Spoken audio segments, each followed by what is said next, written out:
15 Lessons from Talking to Terrorists, How to End Armed Conflicts by Jonathan Powell, with the safety guidelines incorporated. It is humble request to all of you that please subscribe my channel.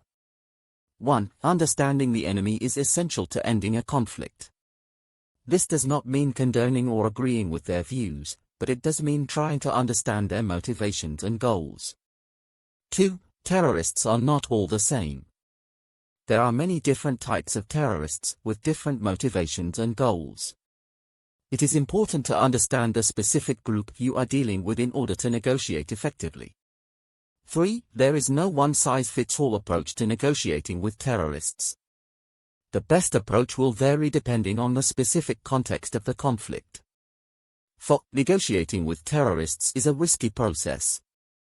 It is important to be aware of the risks and to take steps to mitigate them.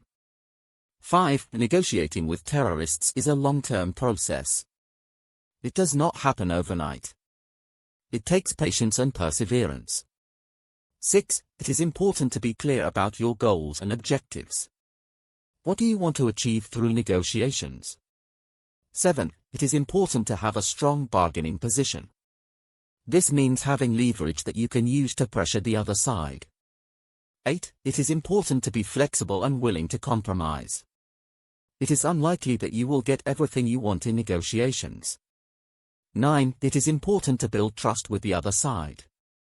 This is essential for successful negotiations. 10. It is important to be patient and persistent. Negotiations can take a long time, and there will be setbacks along the way. 11. It is important to be respectful of the other side, even if you disagree with them. 12. It is important to be open-minded and willing to consider new ideas.